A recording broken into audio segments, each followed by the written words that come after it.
ये दिनांक 8/10/2021 को SGT यूनिवर्सिटी में एक छात्र का गोली मार के हत्या कर दी गई थी।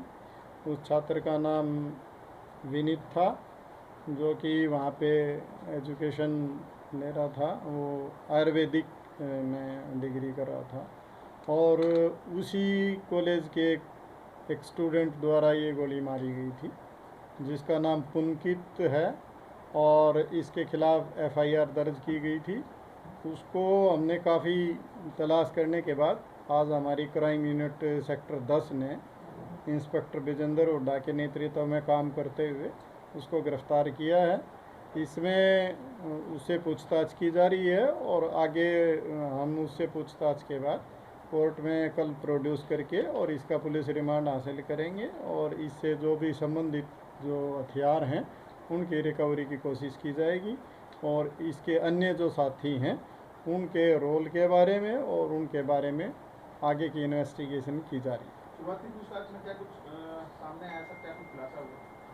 अभी तक तो यही है कि ये दोनों एक ही कॉलेज के स्टूडेंट थे और किसी बात एक लड़की की बात को लेके इनकी आपस में रंजिश चली हुई थी और इसी झगड़े ने ऐसा भयंकर रूप लिया कि इसने उसको गोली मार दी और उस छात्र की मृत्यु होगी, जिसके संबंध में ही ये FIR दर्ज की गई और आगे की इन्वेस्टिगेशन की जाए। वारदात में कितने लोगों के खिलाफ FIR दर्ज की गई? वारदात में वहाँ पे 4 अन्य उसमें शामिल हैं, वो भी बाई नेम हैं।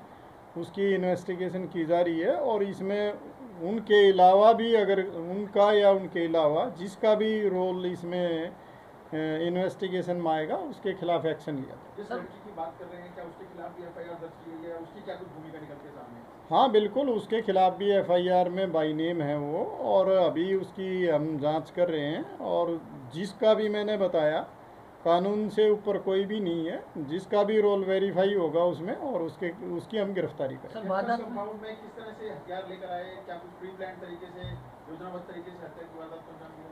अभी ये सारी चीज़ें पूछी जा रही हैं क्योंकि अभी गिरफ्तारी हुई है और इन्वेस्टिगेशन की जा रही है और इन्वेस्टिगेशन में जैसी पूछताछ में चीज़ें सामने आएंगी वो आपके साथ शेयर की। कहाँ से गिरफ्तारी हुई और कहाँ इसने फरारी काटी सर? ये तमाम ये आज छावला गांव के पास अपने फादर से पैसे लेने आया था और वहाँ से पुलिस ने इसको अरेस्ट किया है और अभी इससे ये आज छावला गांव के पास अपने फादर से पैसे लेने आया था और वहाँ से पुलिस ने इसको अरेस्ट किया है और अभी इससे पूछताछ जारी है। पहले भी कुछ आपराधिक रिकॉर्ड रहा है सर इसका? हाँ बिल्कुल, पहले भी ये एक मर्डर के केस में शामिल रहा है।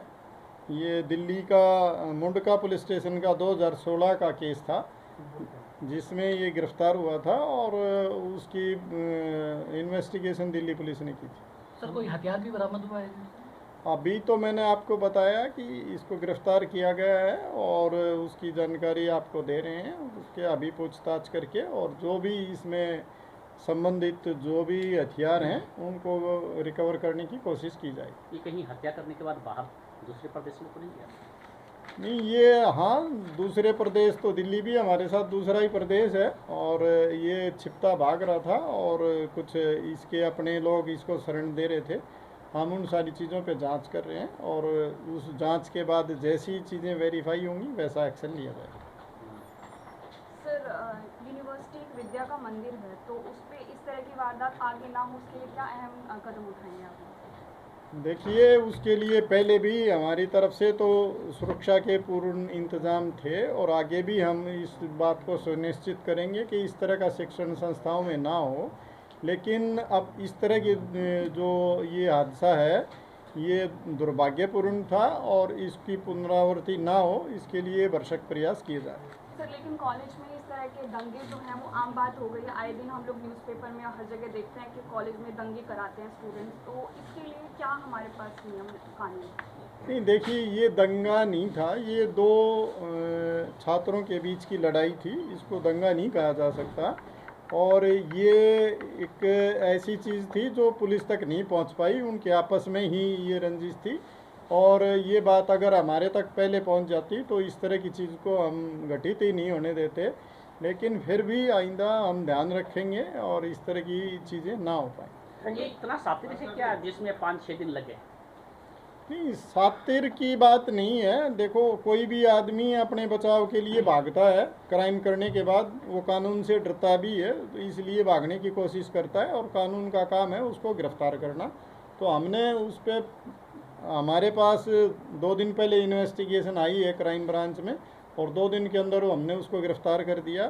तो ये चीज़ें चलती रहती हैं, और कानून में 2 दिन पहले गिरफ्तार हो या 2 दिन बाद गिरफ्तार हो, सज़ा एक जैसी ही मिलती है। Thank you sir.